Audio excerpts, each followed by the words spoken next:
Hey, good evening. Welcome to the HoosLeft Podcast, a show about Indiana politics, history, and culture from an unapologetically leftist perspective. My name is Scott Aaron Rogers, and I'm broadcasting from Bloomington. So, in a week and a half, Hoosier Democrats will gather at the Indiana Convention Center in downtown Indianapolis for the 2026 State Democratic Convention. Delegates from all 92 counties will vote for the party platform, representatives to various committees, and their most high-profile job, candidates for the statewide offices of Secretary of State, Treasurer, and Comptroller. Now, to my knowledge, there are still no declared candidates for the latter two offices, but the Secretary of State's race is both contested and contentious. In one corner, Bo Bai, son of former governor and U.S. Senator Evan Bai and grandson of iconic U.S. Senator Birch Bai, bearing a famous name and an impressive fundraising haul fueled largely by his father's business contacts, many of whom also invest heavily in far-right candidates and causes. Progressive Indiana Network's Sierra Martin, the recently unpeeled Hoosier Lemon, has done impressive work following the money. In the other corner, the people's champion, lifelong Hoosier, Bargersville small business owner and progressive Blythe Potter. She's been running a truly grassroots campaign, visiting every county in the state and presenting a forward-looking vision for the office that has drawn copycats from unexpected places. Blythe is my guest tonight, and we'll talk about her plans for the job, why her experience has prepared her for the role, and why she is actually the most electable candidate come November. But before that, let me quickly ask for your support. This is an independent media project. We don't paywall content. We don't charge our candidates for interviews, and we certainly don't have billionaire benefactors. Only individuals like you keep this thing going. It is a foundational principle of Who's Left and the Progressive Indiana Network that we refuse to hide important information behind paywalls in the middle of a political crisis, even if that's not in our financial best interest. So please, if you find value in this work, and it is a lot of work, go to progressiveindiana.net and subscribe at the paid level. It's only $5 a month or $50 for the whole year to help us build the infrastructure that will pop the right-wing media bubble in this state.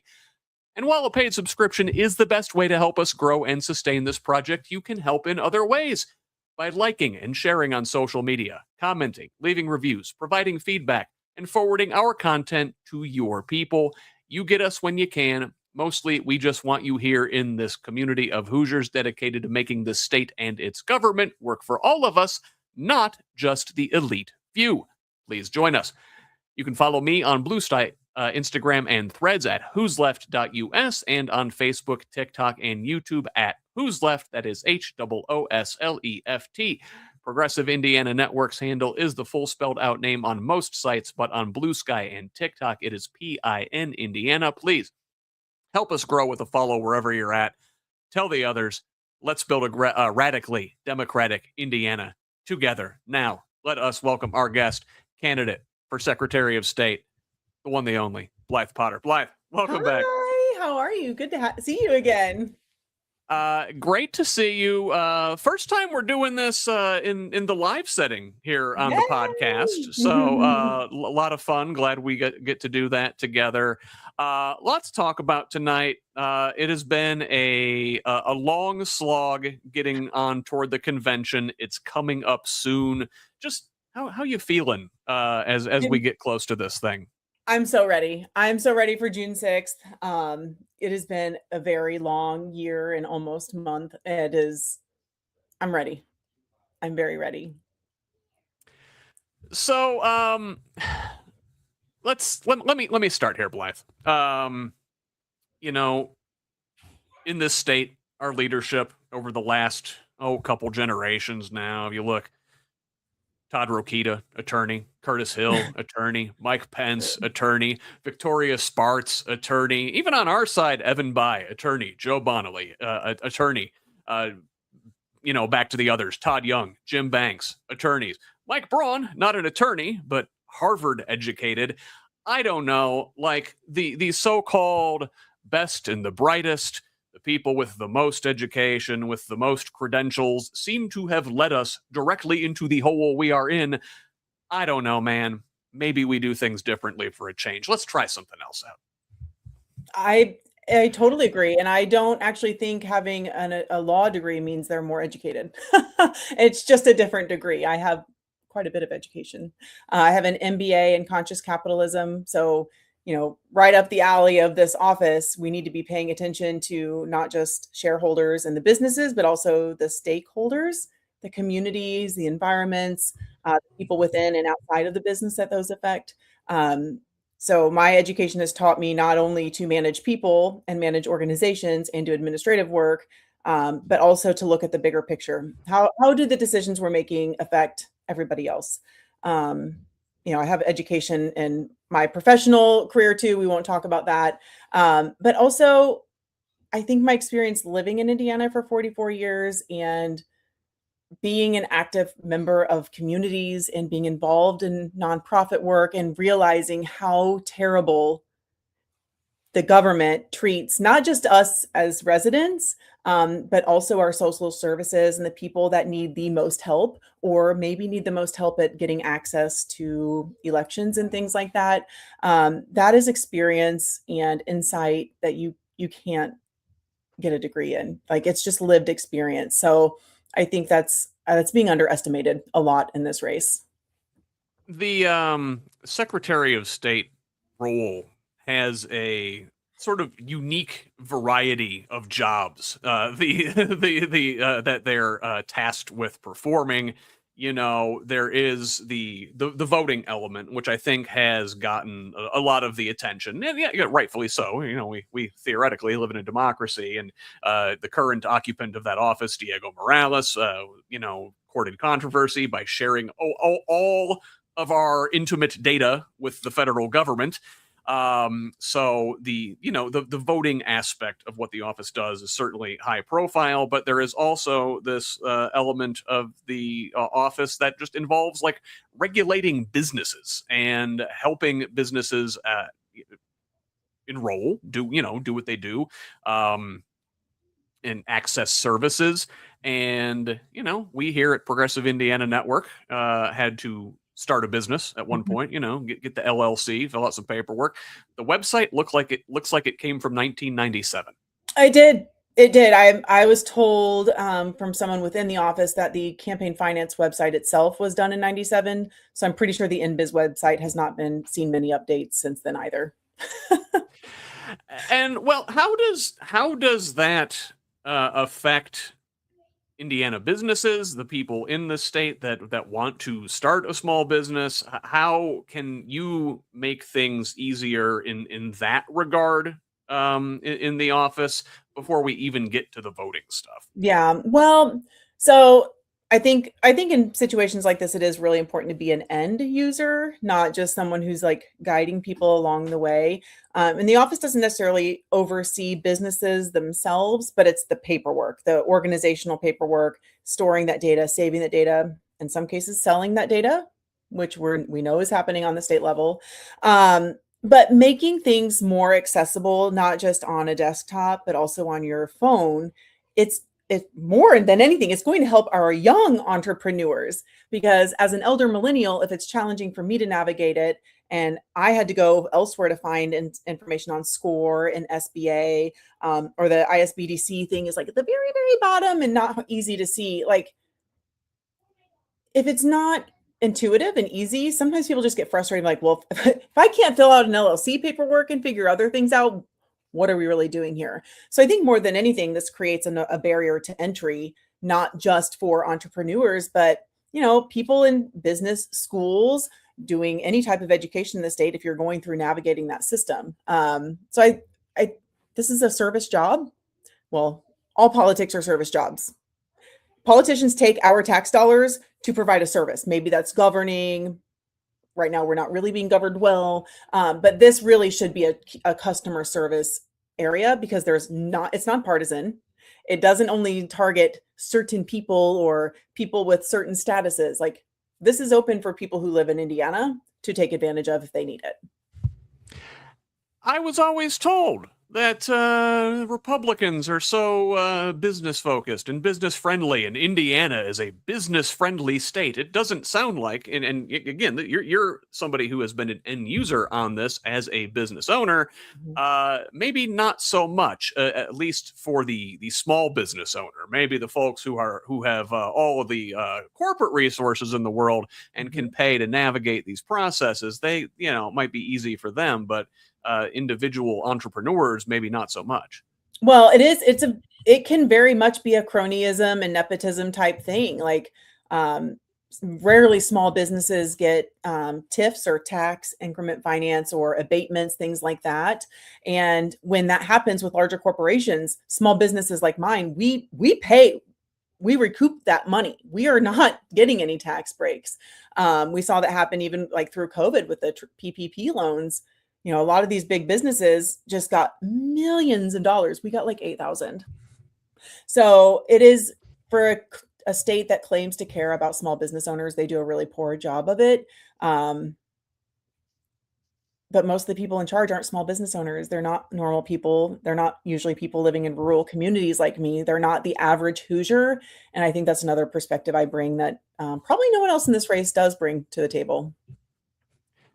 Yeah, I would say certainly. So, I guess I'm hearing the outlines of the beginning of a plan. I've heard other people, maybe in online spaces, say that you're not a serious candidate, that you're like some sort of influencer, and that you don't have a plan. Can you, number one, how does that make you feel, just as a person who's been out there running a campaign for over a year at this point? And number two, like, answer that criticism. Yeah, I am very serious. I'm so serious that I have a babysitter so I can do this. I'm so serious I'm missing my daughter's recital for the convention. I'm so serious I've invested my own money in this. Like, I'm so serious that like I love this state so much that for 3 solid years I have done, since 2023. I've done nothing but engage in local Democratic Party politics. That doesn't mean I've been a Democrat for 3 years. There's a new fun online thing that the rumor that's going around that my ex-sister-in-law, who I haven't spoken to in 16 years, started. So in 2023 is when I really jumped in. I was like, okay, it's not working with community service organizations and nonprofits. How else do I support my community and make these changes? And it is politics. Politics dictates everything that we do. So I am such a serious candidate that I've run for municipal office twice. I got very close and for the town council race. I won my primary in 2024 in Johnson County, which, by the way, is a red county with no elected Democrats. And I've had people in leadership in the Democratic Party tell me to not mess with Johnson County because it's a lost cause. And yet here I am, a rural resident, not saying that our rural communities are a lost cause and fighting for our rural communities, literally tooth and nail. I was elected precinct chair. This is my second time being elected a precinct chair this year. I've been an elected state delegate in 24 and this year, and I was elected a national delegate. And I'm also quite certain I'm the only one in this race who can say that. So I'm a very serious candidate. I'm so serious that this is also, I want to be the Secretary of State, but I also want to build the Democratic Party, because in a two-party system, there's only one way out of it. And I'm hearing the same things my whole life. I grew up in a Republican home. So for the first 23 years of my life, that's how I identified. And the things I heard the most was, we're picking the lesser of two evils, so we'll pick the Republicans because the Democrats lie. And I'm taking ownership of that, even though I'm not part of that. If I'm part of the party, I will take ownership of the bad voting or bad decisions we have made in the past. But there's a real movement and a lot of momentum in the state of Indiana that I've been a part of for several years to change how politics interacts with its communities and its people, to show up, to listen, to take the constructive criticism and make things more accessible and show people how to get involved. And I've been doing that for years, showing people how to sign up to be a PC and a delegate. So I don't know. I don't know how it could be more serious unless someone like wants my firstborn, which you don't get her. But yeah, I'm serious. And I do have a plan. I have a great plan. One, my platform is, in my opinion, the most comprehensive platform this office has ever seen in a candidate. And two, I've been working with the Indiana Rural Summit on the periphery for several years. And the Rural Summit has been teaching its members and people who you've been on those calls, the cohort. We've been listening to people from other states like Virginia, Philadelphia, or Pennsylvania, seeing what's happening in Montana and other rural communities, because you know what gets neglected in Indiana is our rural communities. The city centers, the people with the money and the most population, they're the ones politicians target, and they treat us like, oh, do you need a hospital, Johnson County? Do you really need a hospital? I don't think you do. We're going to take that away. That's how we are treated in rural communities. So I'm serious enough that I know we need a paradigm shift, and we need a change of opinion in politics and how things are operating. And I want to be a part of that. And that doesn't mean I want to get rid of anyone who's been involved, but if we are going to have a viable party and an inhabitable state going forward, not under GOP rule, we're going to have to start letting more people in and let more people engage. And we have to do something different. That means we need to campaign differently. We need to communicate better and differently. And I know I need to work on that sometimes too. But we also need to be talking to people who've been disenfranchised, who we don't have data on, who we don't know how they vote because they may have never voted before. Our largest voting bloc are non-voters. So we do have a plan. We do have a strategy, and we have a ground game that's ready to go come June 7th. So I'm happy to have a conversation with anyone who still disagrees with that. There's a lot of threads in that answer there, and I guess I want to tug at several of them. But Okay. like the last thing I guess I want to address first, like you mentioned that we don't have a lot of data on folks, and for anybody out there listening who's been canvassing, one of the things that you do, you got the Van app, or I'm sure the Republicans have something very similar on their own side, and you're basically targeting people that you have known to vote for you for your party in the past. And it just sort of gives you this like self-reinforcing feedback loop where you're not talking to the folks who have been left out of the system for a long time. And for Democrats in Indiana specifically, you mentioned the rural communities. One of the criticisms of Democrats is that, we're not relatable, that we look down our noses at rural folks, that we're elitist. I think certainly it would help have somebody who's, existed in those spaces like yourself to go out there to talk to rural folks, and maybe not, folks who aren't from that sort of way of life. Yeah. Yeah. And I think it's important. And also having sustainable infrastructure for other campaigns to be able to replicate. One of the hot topics is, oh, you don't have enough money, but there's nothing my campaign is lacking. Our social media presence is better. Our footprint is better. And no, it's not because I have more time on my hands. Someone said that because I'm an unknown person, I have more time on my hands. LOL. It's actually the opposite. I don't even know where I was going with that. But no, our platform is good. Our footprint is good. I've got an amazing paid team, and we do have a good plan. We're just doing things differently, and we're using different tools that are now available that haven't historically been available. And we do need to get rid of that elitist mentality. It puts people off, and I'm walking a fine line with that because, I'm wearing a dress shirt here. For me, I'd prefer to be in a regular t-shirt and sweatpants because that's how I'm most comfortable. So trying to make politics more engageable, but also we need to be teaching and informing people about politics. And a lot of the problem is in our rural communities, it's either hard to get to our voting locations or vote centers, whatever that may be. Or if you're, not middle class or above, you may not be able to get off work to go vote. You may not have the luxury of going and standing in line at 5 a.m. if you have children, or can't afford extra childcare because you can't drop your kid off until 8 a.m. Like, there are so many barriers to entry right now for the average person who's suffering under the economy and just all of the things. So I know what that feels like. I've been so broke I had to decide between gas and food. I've worried about making mortgage payments in the past. I know how expensive childcare is. I've been living it since I met my husband when my stepkids were 7 and 4. Like, I know what that feels like. And I also know the trauma and the abuse that it feels like we've been taking in this political atmosphere. And I think that's something that needs to be acknowledged as well, because a lot of people in Indiana, particularly people who refuse to vote, even if they're registered or able, they feel used. And I think I can change that because I've been listening and I know what that feels like. So, and that trauma and that abuse comes from the 1%, from the oligarch class, from the people who, and you hear it from folks out there as you're canvassing, as you're talking to voters, that both parties are the same, yeah. and that's why a lot of people go out and they don't go out and vote, because they feel like Republicans and Democrats, they both have the same donors. Republicans are honest about being asses, and Democrats will offer you platitudes while stabbing you in the back, and that's sort of just the feeling that I think a lot of voters have.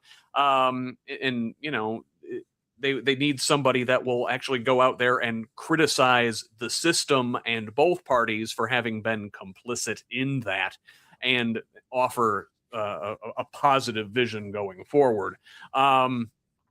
You mentioned working class folks not having time to participate in the political process a lot of time.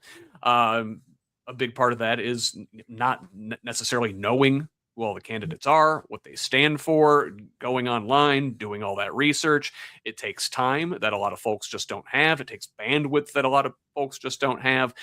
We were talking, you and I, in this space like a year ago about putting out voter guides, doing getting that information into people's hands to save them that time to let folks know what the candidates stand for, like other states do. I think you were an early leader in that space and having a plan for this office to do just that. Yeah. And I think it's so essential. We're also in a really unique time, and I think it's a good time to capitalize on this. People are paying attention in ways they've never paid attention before, not just in Indiana, but beyond. We saw that with the primaries. We've seen that with the No Kings movement and the protesting and the rallying. We don't have time, but we have made time to push back against the fascism and the authoritarianism and all of the things we're experiencing. So this is a really good opportunity to change how we approach things in politics, and getting people plugged in enough to hear about these things this is the year to do it. I really think this is a make or break year for the party. But the ballot book is something other states have, and I want it to be very comprehensive. We'll have digital and physical versions for people who don't have internet access. They can opt into that. We will find funding for that, whether it be HAVA grants or something else. But I've heard people rumble that there's no money for that. I'm sorry, if there's money for a trip to Hungary or 2 or 5 or a luxury SUV, I think we can figure out how to get people information about their elections.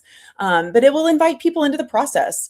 Tell them how to find their county parties on all political spectrums.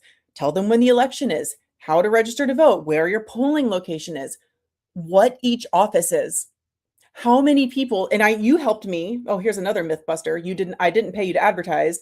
You helped me get people to sign up as delegates. So, making those calls, most of these people don't know what this process is. And most people who went to vote had no clue what a delegate was. So just giving them the information for them to ignore, fine. But ignoring them and pretending like they should go searching for themselves is wrong. But I also want place for candidates to put information on these books, even if it's only like 500 characters. I want to create a ballot book, modernize the systems that the office oversees, and bring some ethics back into politics, and show Hoosiers that Democrats really do care about the communities, and we can do this better and smarter without having to get millions of dollars from really shady people.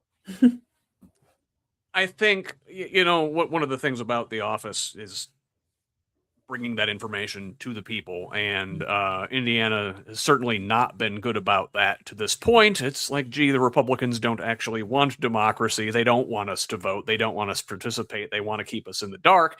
I think of the Secretary of State as very much a cheerleader for democracy, like the face for like voting and being active in our community and like getting out there and like getting attention and drawing attention to the process. And I think that is something that you are very good at doing, and, you know, like making things exciting. It's, you know, we talked about, you know, one of the things you hear about this race in online spaces is that, oh, it's an administrative job. And like, yeah, it is. It's one, it's not something you need to have a law degree for. It is something that is more business focused, and that's something that you are prepared for. But it's also something where just being outgoing and present and being able to like draw attention to the voting aspect of it all is a plus, is something that we should be trying to do more of in this state.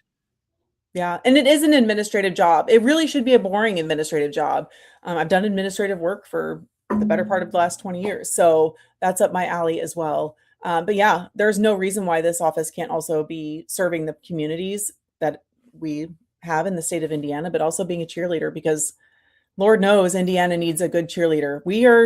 We're really bad for our metrics, where our environment's bad, our schools are being defunded by school vouchers and school voucher supporters. And it's just, we're in a tough spot. We are in a tough spot. And, you know, listen, we've sort of talked about, you have plans, actual plans for the office. And it is unusual, I think, in many ways that your plans, which you've been running on for a while now, for months and months and months, are being copied in many places. I want to say Greg Ballard, former Republican mayor of Indianapolis, trying to get into this race as a independent. They're starting this new Lincoln Party, they call it. Again, more power to the guy. I'm all for more democracy and more candidates. I think that's a great thing. But he basically lifted your plan. He did. And now, to be fair, other states have this. So it's not like I was like, oh, I just made this up. But it is pretty rich to see like this experienced politician like come in without a platform and then adopt bits of mine. So I'm interested to hear your take on the dynamic of the race, a potential three-way race, a potential four-way race, honestly. You know, the libertarian candidate's going to be in there for sure. We might even have a socialist candidate. Could be a five-way race, could be a thing. But like on the other side, you know, the Republicans, Diego Morales, you know, the current occupant of that office, looks like his own party is ready to throw him overboard. They've got their convention coming up on the 20th of June, 2 weeks after the Democratic convention, and I think Mike Braun is staying neutral in the race, but high-profile Republicans like Jim Banks and Todd Rokita are withdrawing their endorsement from Morales. They got a new guy they're trying to slot in there. Max is Engling, I think. Forgive me if I remember his first name wrong, but he's a staffer for Banks. Yeah, far right. Extreme guy. There's another couple folks in that right. Diego's not leaving. He said he's staying in it. You got Dave Shelton, the Knox County guy. He's more of a, you know, quote unquote moderate sort of Republican. You got Jamie Rittenauer's kind of a perennial candidate, Christian nationalist in this race. Weird dynamic over there on that side. I don't know, like, who would you rather face? How does Ballard being in this thing affect it? Does that make... Do any of these serve you or serve Democrats better? How do they affect the dynamic? Why does having this crowded field make Blythe more likely to come out on top in November? Well, so, and my team would say, oh, we'd prefer to go against Diego. I mean, honestly, that would be really fun. Just the height difference alone would be like... but people need to stop pretending that Hoosiers are dumb. Hoosiers are not stupid. A lot of people don't vote because they are tired of the same BS every single year and being lied to. Hoosiers are paying attention in ways that we have not seen before, and I think we need to honor that. And they see the writing on the wall with the Republican Party as well. And all of them, every single person in that race is complicit in getting us here. Not only did they vote for Diego Morales before, they voted for Mike Braun, they voted for Jim Banks. All of them have been horrific for Indiana.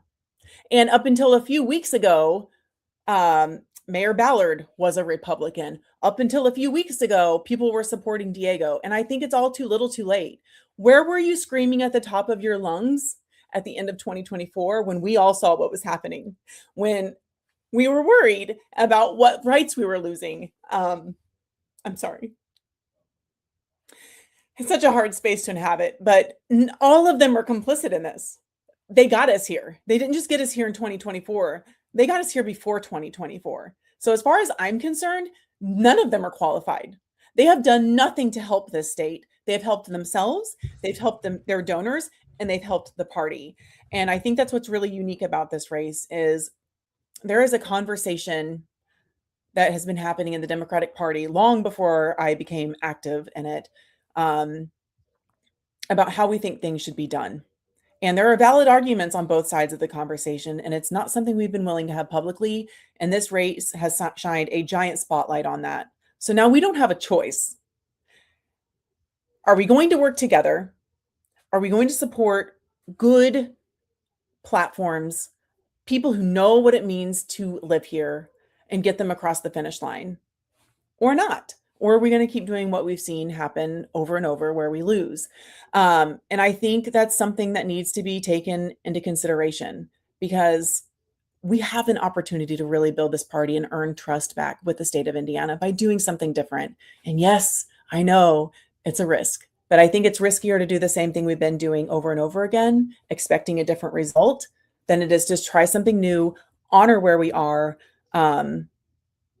and really work together, because Democrats have been working together to rally, to protest, to call our representatives, to get people engaged for a long time. And I think we've just accelerated that over the last 18 months. So I'll take on any Republican. I do not care. I know my platform is better. And I will absolutely treat the people of Indiana significantly better than any of them will.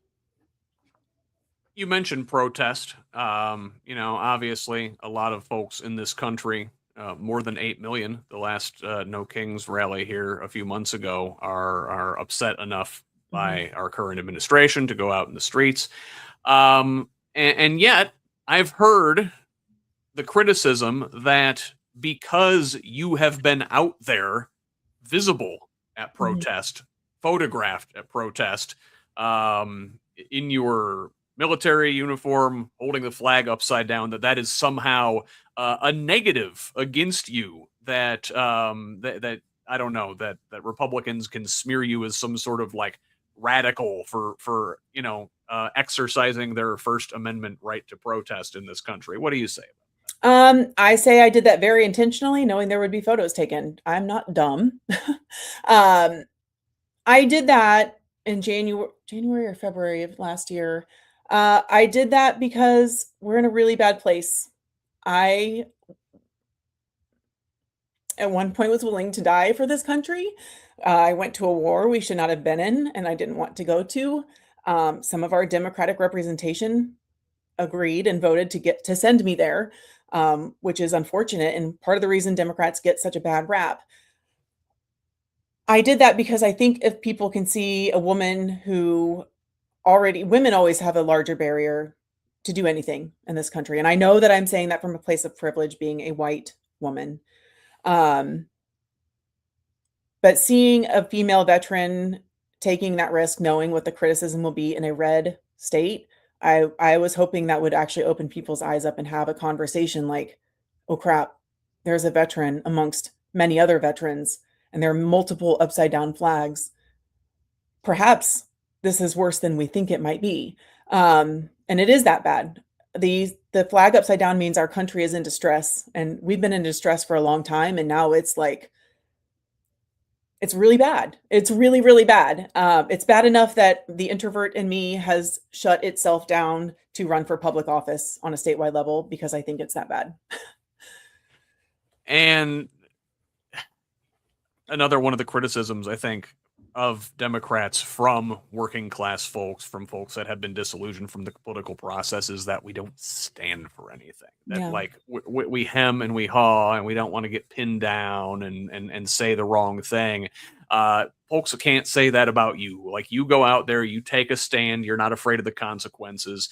You will take the hit if necessary. And a lot of times, I think Democrats, we are afraid to stand 10 toes down on our values, and even our own voters in primaries, in conventions. We don't actually choose the person who most closely represents our values, who reflects what we want in a candidate. We psych ourselves out and we vote for who we think we can win, who we think is electable. And you hinted at this a little bit ago. That's what we've been doing, I feel like, at the state level for 20 years now, at least losing years. consistently doing so. Yeah, I mean, Glenda Ritz, she had an amazing campaign. Greg Ballard actually ran a grassroots campaign, was outfunded. Now it was for Indianapolis mayor, but still a huge race, right?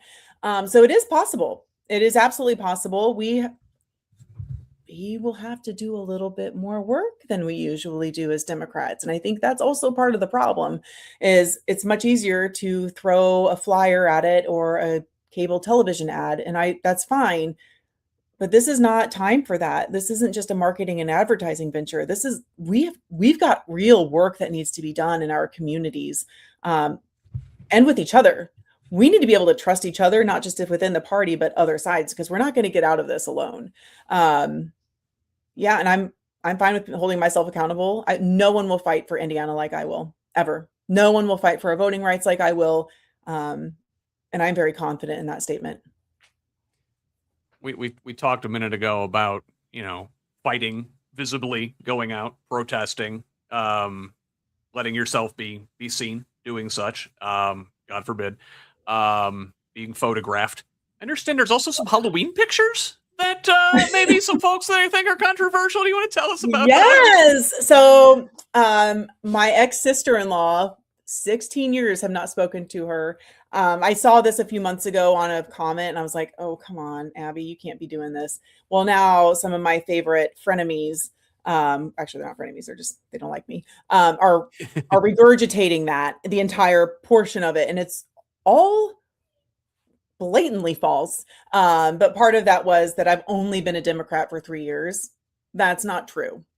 5 years, that was done 5 years ago. I don't think a Republican would have dressed their child up like Ruth Bader Ginsburg or wore a mask in COVID, of all things. So yeah, I have been on the unlearn, and I think this is another reason I'm more electable. I know what it means to identify as a Republican. I know what it means to grow up in a rural red community where you are Republican, whether you like it or not. That's just what we do, right? It's not worth voting anywhere else because we will be a red state. That is what I grew up being told. And coming home from Iraq in 2006, part of that is I have been divorced twice. My first husband's girlfriend sent me her pregnancy test when I was in Iraq. They were dating each other before I left, which I suspected but didn't know. And then came home. He had stopped paying all the bills. So yes, I left him. If anyone's ever been in a military relationship, an army marriage, it's not usually that great. It's really hard. So anyway, I came home, got divorced, had to move in with my mom. At that point, you couldn't be on your parents' insurance at 26 in the Army because I was only a reservist. I had 90 days of insurance from the United States Army before I had to find my own. And that was the first point in my life I was like, oh, those people that I say like milk the system and live off the government, which is actually our taxpayer dollars. No one lives off the government like politicians and the military. By the way, no one. That was a real light bulb for me. Like, oh my God, the way I've voted, the way I've said things, Yeah, it's more than just the bad Democrats. So and I think that's a good experience to have in a state that has been treated this way. I think, I've heard this criticism too, like, oh well, Blythe used to be a Republican. Well, yeah, like 20 years 20 years ago. ago, Like I am 44. I know I you've look come to 27. your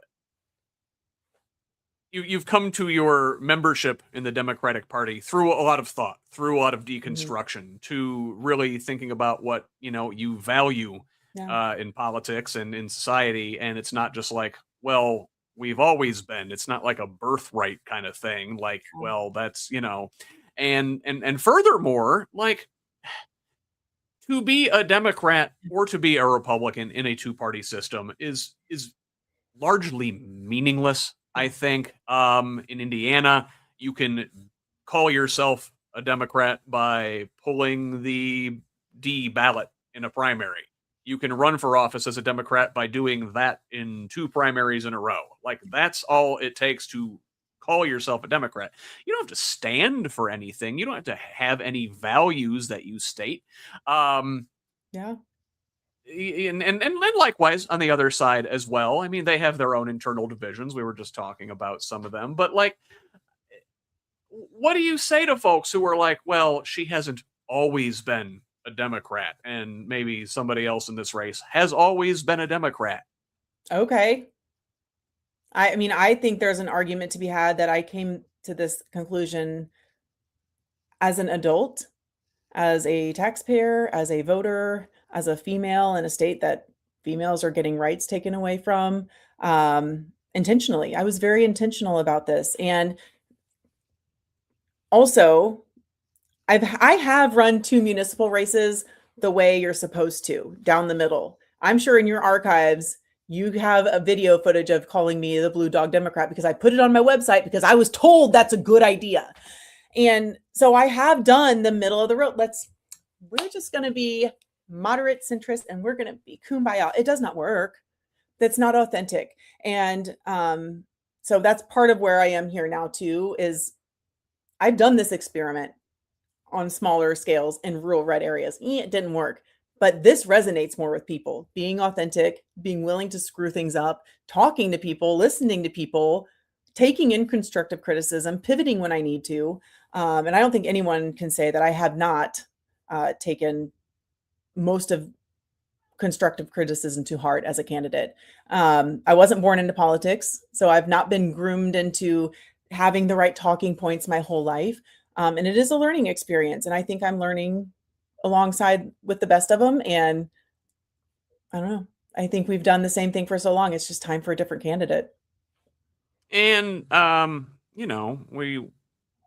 we talked about labels, right? And when you choosing to be a Democrat or choosing to be a Republican, like, it also matters, I think, who you get your money from and who you work for. And you can call yourself a Democrat, but if you are taking money from Republican mega donors and then working for Republican mega donors,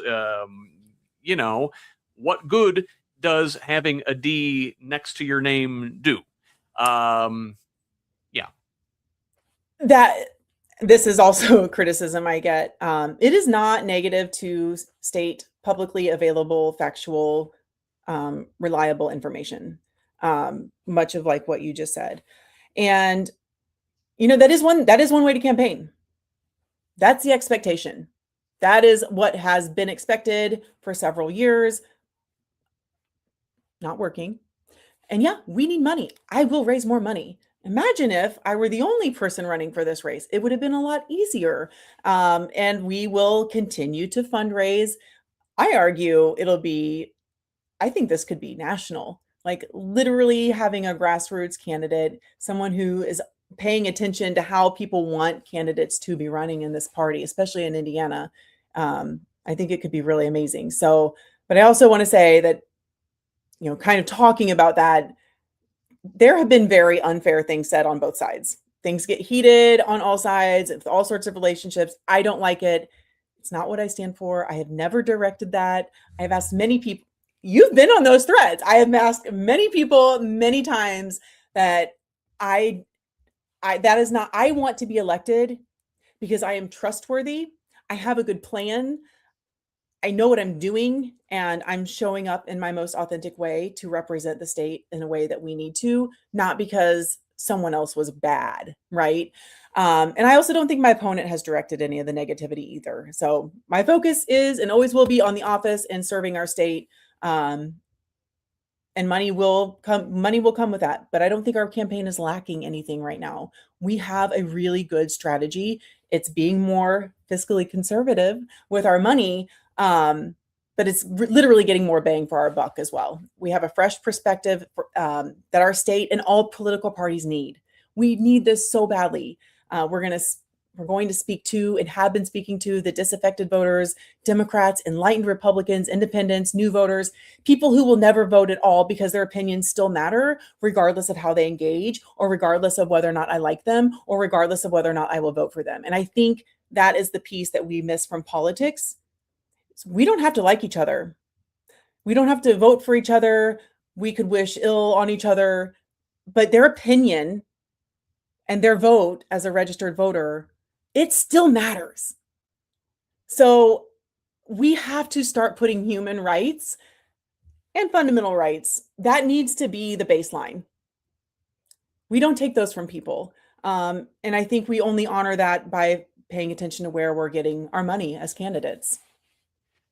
And, on the money front, I think a lot of times money lines up early behind the name candidate, behind the where you think folks are going to wind up going. You have to prove you can win to get the money in a lot of cases. And I think, if you win this thing at the convention here on June 6th, then more money will come in. It will certainly resonate nationally. Like you said, that would be a very big upset, and more money can come in that way. But it's not just about the money, to your point. Yeah. Kamala Harris in 2024 set $1.5 billion on fire, and still lost. You have to actually stand for something to inspire people to come out. We're not, you hear it, our opponents, not necessarily are Republicans. It's the couch.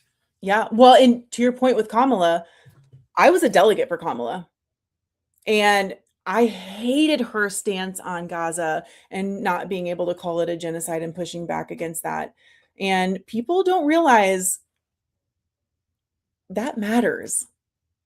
It really matters. And if it matters to someone my age, an elder millennial, we know it matters to our youth. Things like that do matter. And I think it matters more than money. So the money will come. I am very prepared to run competitively at the top of the ticket, support down ballot candidates, precinct committee people, which I've already been doing, the local and state party leadership. Our team has already financially supported the House and Senate caucus in the state and other candidates and county parties as well. So we're already doing that work with such little money. So you hinted at it a little bit a minute ago as we were talking about some of the passions that are inflamed online in this internal debate. And I think again, inside the tent, family gets heated, I think, when we argue amongst ourselves more so than even with the other guys. But I've heard that sometimes your supporters can be passionate, like I said, and that it reflects poorly on you when maybe some of us. Never me, of course. Never. I was going to say present company included. say things online that maybe sometimes we regret or don't regret. But we can be pointed, we can be direct, we can be snide. What do you say to folks who think maybe your supporters' behavior online doesn't reflect well on you? I hear you. it's really tough. And this is an argument I've had with my husband. We know this has been a struggle here. It is really hard for me to be proud of my military service and say I fought for our rights and then be a candidate and be like, oh, but you can't say that. So I think a lot of this passion comes from a place of fear and worry, because we went from 2024 thinking, oh my God, we have a chance at this, to like, we're worse off than we were before. And that is terrifying. It is terrifying. And I think that leads us to communicate in ways that we might not otherwise do in person. Or if we were able to have a conversation, have the time to really talk about what we mean when we say things or whatever. So I hope people can be objective about this. And I've shown up for the state. I've been to all 92 counties, even when the barriers were put in place. Not all 92 parties allowed me into their party or to speak to their delegates. So we've had to be creative. And if nothing else, I think that shows that we can be creative going forward as well. Yeah, and we should note that these passions are high on both sides. There have been things said from official surrogates, I want to say, on the other side that are, perhaps outright lies regarding your largest donor, which are not true. And when we compare donors straight up, we know this other guy's benefactors have large, long public histories in the media, and it's documented what they stand for.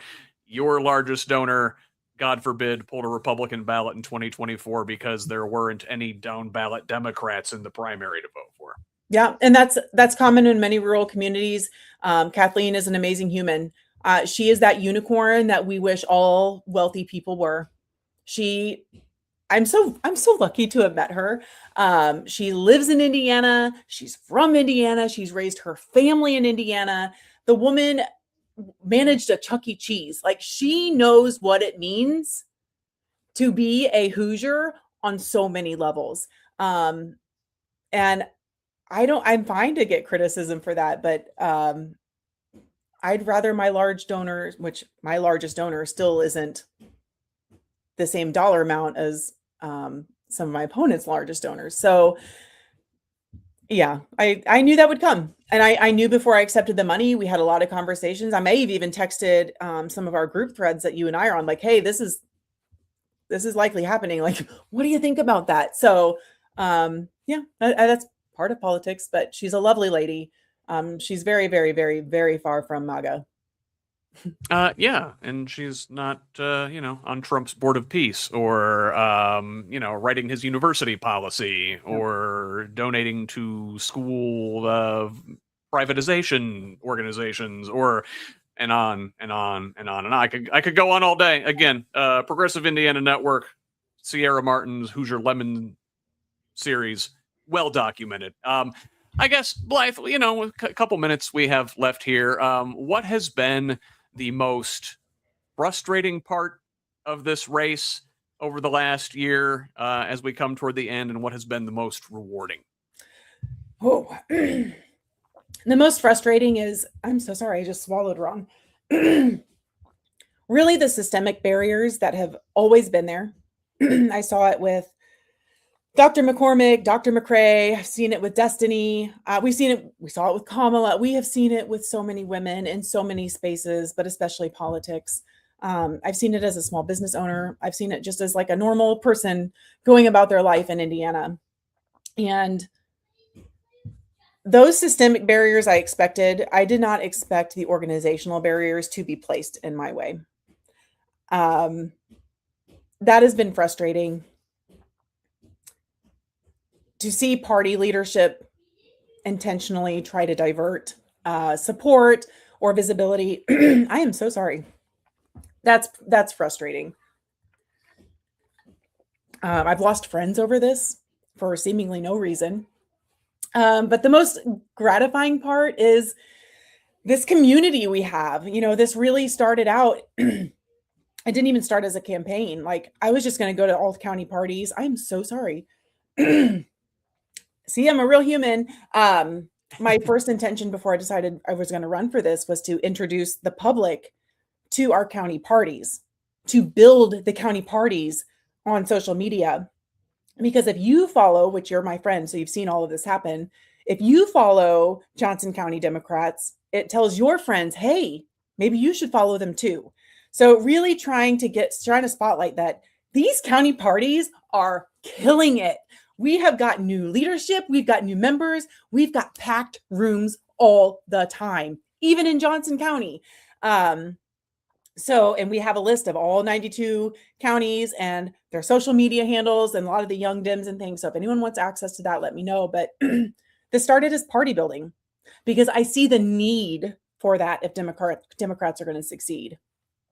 And then that the campaign just came naturally because, well, if this is what I'm trying to do, let's do a bigger platform and let's make this really productive. Let's really put some fruit behind this and some effort behind this. And let's change how the state interacts with elections. So there's a huge coalition of people who are on the side of doing that. They may not identify as Democrats. They may not be part of the resistance. They may not even be voters, but there are a lot of people who care a lot right now. And I've gotten to meet a lot of them. So it's been amazing. So with the last couple minutes we have here before we got to run, what's just your last word to Democratic delegates out there who will be voting in this race in 11 days? If you have not seen me, if you have not heard from me, that is not intentional. As of this evening, I will have at the very least, called every delegate that we have a phone number for, and at the very least left a voicemail.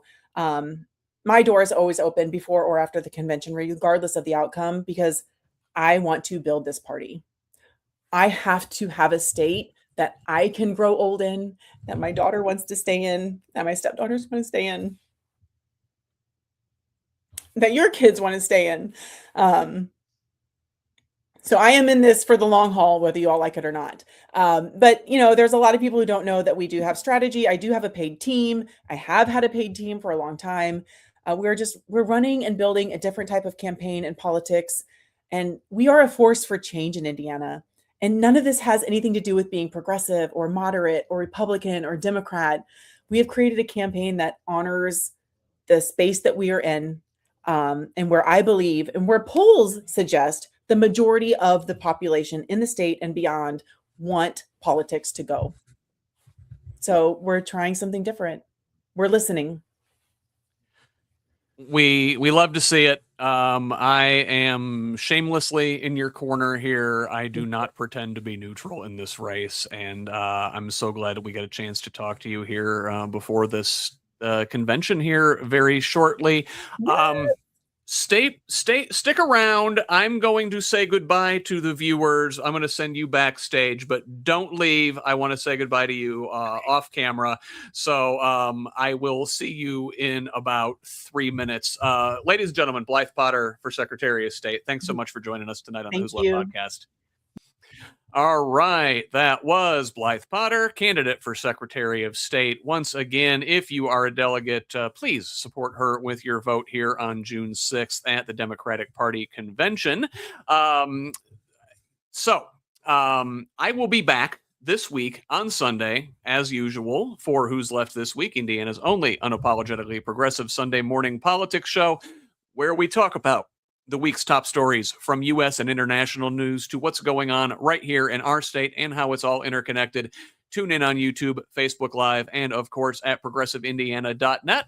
Blythe will be back with us as a panelist and will be joined by Hancock County Democratic Party Vice Chair Chuck Gill, an Army vet and a Navy vet together. It will be a compelling watch. Plenty of other good stuff this week on Progressive Indiana Network, and we can't do it without your support. So please consider contributing to Who's Left and the wider network with a paid subscription if you're able. This independent media project relies solely on the generosity of kind patrons like you to make this information available for free to everybody. Again, that's at progressiveindiana.net. We could also really use a follow on social media at Progressive Indiana Network on Facebook, Instagram, and Threads. please subscribe to our YouTube channel at the same handle. Over on Blue Sky and TikTok, it is PIN Indiana. You can find me on most of your social media sites at Who's Left.